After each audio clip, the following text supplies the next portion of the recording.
시작하도록 하겠습니다. 잠깐만요. 수업하고 나오시면.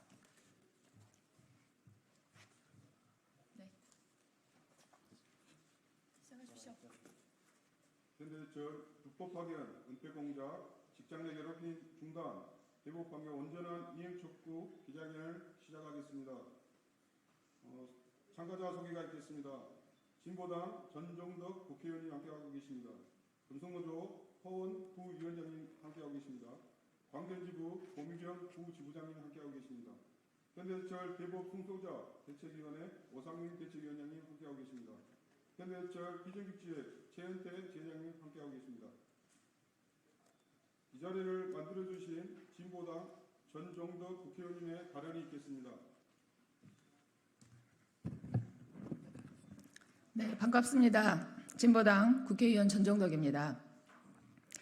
하성 아리셀 공장 중대재해 참사로 23명의 노동자가 희생되었습니다. 대부분이 외국인 노동자였고 용역회사 일용직 비정규직이었습니다. 대한민국의 안타까운 노동 현실을 다시 보게 됩니다. 여기 또 다른 비정규직 노동자들의 사연이 있습니다. 현대제철 순천공장 135명의 비정규직 노동자들이 13년간의 긴 법정싸움 끝에 2024년 3월 14일 대법원에서 불법 파견이라는 근로자 지위를 확인받았습니다. 정규직 법적 판결을 받은 것입니다. 무려 12년 8개월 만의 판결입니다. 20대 비정규직 청년 노동자는 노조를 만들었다는 이유로 해고당하고 3년 만에 복직되었습니다. 그는 30대에 근로자 지위 확인 소송을 제기했고 50대가 돼서야 정규직 판결을 받았습니다. 이처럼 정규직 판결을 받은 135명은 순천 공장 500여 명 중 1차 소송자들입니다. 2차, 3차, 4차 소송자들이 정규직이라는 기대와 희망을 품고 법의 판결을 기다리고 있습니다. 그러나 기쁨도 잠시 현대제철은 지난 20년 동안 불법적 노사관계로 피해를 본 노동자들에게 사죄는 고사하고 사법부 판결 이행을 회피하기 위해 자회사를 설립하고 정규직 판결 노동자들을 자신이 수십 년 동안 일해왔던 공장과 업무에서 배제시키고 있습니다. 노동자들에게는 대법원의 판결이 배상이 아니라 가혹한 형벌이 되고 있습니다.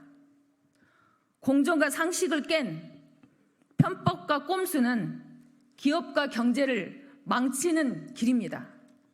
현대제철은 즉각적인 원직 배치로 대법원 판결을 신속히 이행해야 합니다. 전원을 정규직으로 전환해야 합니다.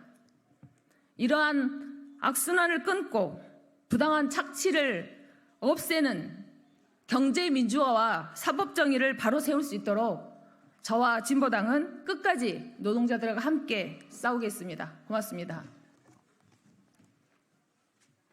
네, 다음 대표 발언이 있겠습니다. 금속노조 부위원장이신 허원 부위원장의 발언이 있겠습니다. 네, 반갑습니다. 금속노조 부위원장 허원입니다. 우리나라에는 자연인도 있지만 법인도 있습니다. 기업은 법인입니다. 그리고 그 법인에게는 자연인과 동일하게 법을 지켜야 될 의무가 당연히 있습니다. 현대제철은 20년 동안 이상 넘게 불법 파견을 자행해 왔습니다. 그리고 대법원 판결로 그것이 불법임이 명확해졌습니다. 그렇게 135명이 승소를 했는데 다시 그 자리에 비정규직들을 채용하고 있습니다. 다시 일을 시키고 있습니다. 이것은 이 땅의 법들을 무시하는 행태이고 법을 지키지 않겠다고밖에 저희는 바라볼 수밖에 없습니다. 제발 법 좀 지키며 사는 세상이 되었으면 좋겠습니다. 또한 대법 승소자들은 당연히 본인들이 일했던 자리에서 정규직으로서 일을 해야 합니다. 그것이 법원의 판결입니다. 그렇지만 그 판결 역시 현대제철은 무시하고 있습니다. 대법 승소자들에게 다른 직군을 강요하고 있고 정규직이 아닌 다른 임금 체계를 강요하고 있고 일하던 순천이 아닌 다른 지역으로의 발령을 협박하고 있습니다. 이것이 과연 이 땅에서 법을 지키면서 이 땅에서 이윤을 추구하고 있는 기업의 행태가 맞는지, 그렇게 기업을 운영하는 것이 상식적인지 묻지 않을 수가 없습니다. 당연히 135명의 노동자들은 본인들이 일자리에서 일을 해야 합니다. 당연히 정규직으로서 모든 것들을 그대로 안고 일을 해야 합니다. 그렇게 하지 않는 현대제철을 저희들은 규탄하지 않을 수 없습니다. 법이 통하는 사회, 상식이 통하는 사회를 현대제철에게 가르쳐야 합니다. 이 동지들이 자기들의 일자리로 돌아가는 그날까지 금속노조가 함께 투쟁하겠습니다. 감사합니다.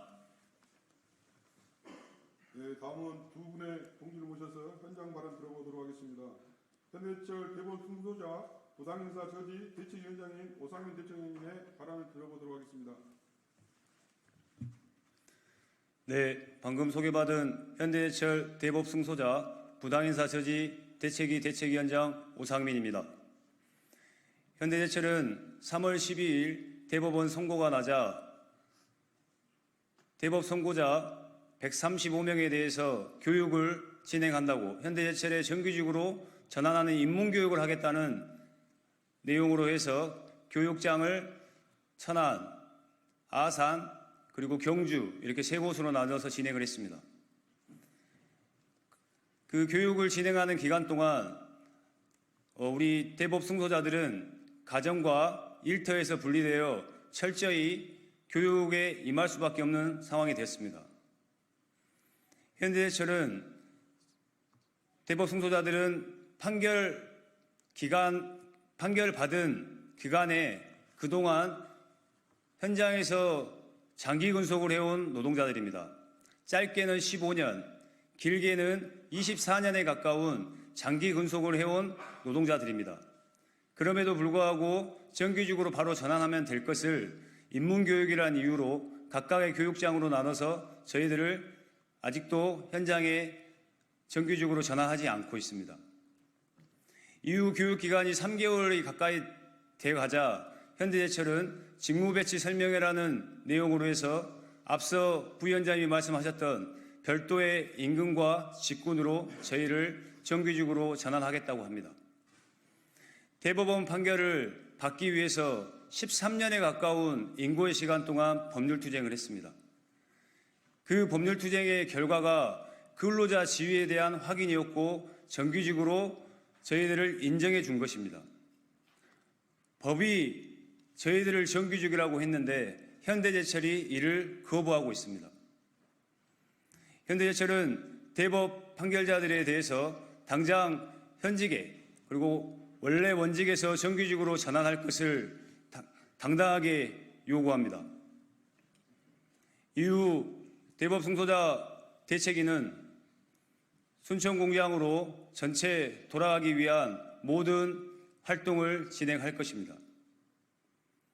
다시 한번 현대제철에게 당당하게 요구합니다.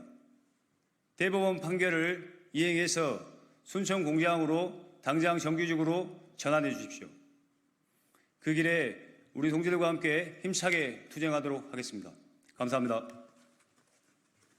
네, 한 분의 현장 발언 들어보도록 하겠습니다.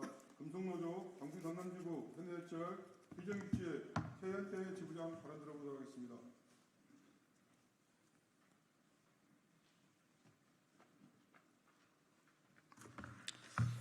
네, 오늘 여러분 반갑습니다. 현대제철 비정규직의 지회장 최현태라고 합니다. 먼저 화성 아르셀리움 리튬 공장 화재에 희생되신 노동자와 전주 페이퍼 공장에서 안타깝게 목숨을 잃은 고 19세 청년 노동자들의 명복을 빕니다. 저희 지회는 1차 대법원 승소자를 위해 2차, 3차, 4차, 5차 근로자 지향 소송의 대법원 판결을 기다리고 있는 노동자들에 대해서 지난 현대제철은 자회사를 만들어 현대제철의 직영으로 채용하지 않고 자회사 꼼수로 자회사로 현대제철이 둔갑시키려고 하기 있어서 이를 자행하고 있습니다. 그리고 지난 고용노동부는 2021년 2월 10일 현대제철 순천공장 13개 공장 516명에 대해서 모두 불법 파견인이 직접 고용하고 이에 대한 근로계약서 4대 보험 등을 고용노동부로 제출하라고 행정명령한 바 있습니다. 그런데 수년간이 지나도 현대제철은 이것을 이행하지 않고 있습니다. 정부와 국회는 현대제철을 다시 한번 철저히 조사해서 엄중하게 처벌하고 다시는 이런 일이 발생하지 않고 온전하게 대법원 판결과 국가 행정명령이 이행될 수 있도록 함께 노력해 주셨으면 고맙겠습니다. 감사합니다. 네, 다음은 기자회견문 낭독이 있겠습니다. 기자회견문은 현대제철 비정입지의 백종식 부지회장께서 낭독하도록 하겠습니다. 네, 기자회견문 낭독을 하겠습니다. 현대제철 대법원 판결에 대해 무력화 시도를 중단하고 기존 일하던 공정에 즉각 업무 배치를 실시하라. 대기업 현대제철이 대법원 판결을 무력화하려는 기도가 이미 임계점을 넘어서고 있습니다. 이미 많은 국내 대기업들이 불법 파견에 대해 시시비비를 가리기 위해 대법원 확정 판결을 근거로 불법 파견을 해소하려고 노사가 머리를 맞대어 불법 파견 문제를 해소하여 오고 있습니다. 대기업 현대제철은 불법 파견을 해소하려는 자세가 아니라 또다시 은폐, 축소, 계속해서 불법 파견을 지속하겠다는 의도를 노골적으로 보이고 있습니다.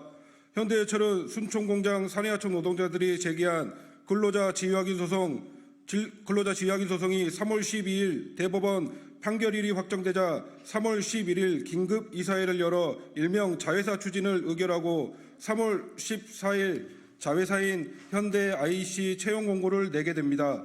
일련의 과정이 정광석화처럼 진행된 배경은 대법원에서 이미 확정된 불법 파견 공정에 대해 법원 판결을 기다리는 같은 공정에서 일하던 노동자들로 채워넣기 위함입니다. 현대제철은 이들에게 근로자 지휘 확인 소취하서 소를 제기하지 않겠다는 부재소 동의서, 노동부 시정명령 이행 확인서 등의 각서를 받아서 불법 파견 공정을 위장하고 있습니다. 또 다른 범죄 행위를 시작하는 것입니다. 현대제철은 대법원 판결 이행과 관련하여 다음과 같이 조치해야 합니다. 첫째, 대법원 판결자에 대해 소모적인 교육을 중단하고 즉각 순천공장에 일하던 곳으로 업무를 배치해야 합니다. 둘째, 대법원 판결로 기존 일하던 공정에 대법원 판결자 외 인원에 대해 직접 고용을 위한 특별 교섭을 열어야 합니다. 대법원 판결이 가져온 합당한 우리의 요구를 현대제철은 왜곡, 은폐, 부당한 인사로 폐륜적 기업으로 전략할 것인지는 앞으로 행보에 달려있다는 것을 알아야 합니다. 우리는 기존에 일하던 공정, 즉 대법원에서 불법 파견이라고 인정했던 공정에서 바로 투입되어서 일하면 되는 것입니다. 이에 현대제철은 상기와 같이 자회사를 기습적으로 출범시켜서 자리가 없다는 것입니다. 여기에는 온갖 대기업답지 못한 행태가 축적되어 있고 현대제철은 사기극을 연출하고 있습니다. 순천공장은 이미 11년도 근로자 지휘 확인 소제기를 비롯하여 15년 1심 승소, 19년 2심 승소, 그리고 21년 2월에는 고용노동부에서 불법 파견 실태 근로감독의 결과로 순천공장 전체 공정에 대해 불법 파견 공정이라는 판단과 즉각 직접 고용하라는 시정명령을 내린 바 있습니다. 통상적으로 이 정도의 오랜 기간과 분쟁은 대법원 판결로 결자해지를 하는 게 대법원 현대제철다운 면모가 아닙니까? 현대제철은 우리의 요구인 공정조정으로 충분히 대법 판결자에 대해 순천 업무 배치를 할 수 있는데도 불구하고 여기에 대해서 작업자 혼재를 얘기하며 불법 파견을 유발시킨다는 어처구니 없는 말로 일관하고 있습니다. 오히려 모든 공정이 불법 파견 공정인데 여기에 일명 각서받고 자회사로 채용하는 현대제철이 정상적인 기업이란 말입니까? 이미 순천공장은 불법 파견 공정에 자회사도 있고 기존 협력사도 현재 시점에서 공존하고 있습니다. 이와 같이 현대제철의 대법원 판결 무력화 시도는 이미 그 한계를 넘어 또 다른 범죄 행위를 잉태하고 있습니다. 당면에서 우리는 현대제철이 과거의 범죄 행위를 덮기 위해 또다시 행해지고 있는 범죄 행위에 대해 공개적으로 검찰 및 국가인권위에 수사와 조사를 의뢰합니다. 국회도 나서 주십시오. 첫째, 대법 판결 이후 직무와 관련이 없는 교육을 강제 합숙과 강제 교육에 이어 원고리 장소에 배치하여 가정과 일터를 분리시켰고 이를 어길 시 인사 조치 등의 불이익을 예고하며 인권이 유린되는 상황에 대해 직장 내 괴롭힘 등으로 조사와 수사를 요청드리며 둘째, 우리는 즉각 현장에 배치하여 업무에 투입하면 자회사를 출범한 이유도 없고 장기간 교육도 필요가 없습니다. 이는 업무의 효율적 배치가 아니라 범죄 행위를 덮기 위한 조치로 장기간 교육에 드는 비용, 임금, 자회사 출범 비용 등의 지출은 현대제철이 회사에 고의적으로 손해를 끼치는 것이라 판단되며 업무상 배임에 해당한다고 보고 있습니다. 우리는 현대제철 대표이사 및 관련자를 업무상 배임죄로 고발합니다. 현대제철의 반응은 비단 대법 판결자 외에 자회사 채용에 응하지 않고 소송을 진행하며 판결을 기다리는 사내하청 노동자들에게 온갖 탄압을 자행하며 이로 인한 처우는 이루 말할 수 없습니다. 현대제철은 협력사의 사업권을 반납하게 만들고 이후 기존에 근로하던 공정에서 일부 공정을 제외하고 기존 공정에서 전부 빼내어 기존에도 없던 중앙정비 전기기계라는 직군을 만들어서 수십 년간 일해오던 자리에서 강제 전환 배치, 근무조 변경 등 자회사로 지원하지 않는 사내하청 노동자들에게 강도 높은 탄압 및 부당 노동 행위를 일삼고 있습니다. 또한 숙련된 노동자들에게 정비 공구 대신 빗자루를 들거나 페인트 롤러, 청소 등 정비 업무와 상관없는 업무를 하고 있습니다. 현대제철의 행태는 자회사에 지원할 때까지 비인간적인 처우로 일관할 테니 버틸 수 있으면 버텨봐라는 현대제철의 속내가 고스란히 담겨 있습니다. 이미 불법 파견 시정명령과 파견법 위반으로 현대제철을 기소한 고용노동부는 신속히 조사에 나서야 할 것이며 현대제철 불법 행위를 처벌하여야 합니다. 최종 승소한 대법 판결로 인해 이익보다는 불이익이 더 크게 다가온다면 어떤 이가 이 사회와 제도를 신뢰하겠는가? 불법 파견은 중대한 범죄 행위라고 말한 판사도 있었지만 이를 노골적으로 무력화하려는 현대제철을 이제는 우리 사회가 단죄해야 합니다. 2024년 6월 26일 진보당 국회의원 전종도 금속노조 광주 전남지부 현대제철 비정규직제 현대제철 대법 승소자 부당이사 처지대책위원회 이상입니다. 현대제철 불법파견 폐공자 직장 내 괴롭힘 중단 대법 판결 온전한 이행 축구 기자회견을 마치도록 하겠습니다. 나오시면 돼요. 고맙습니다.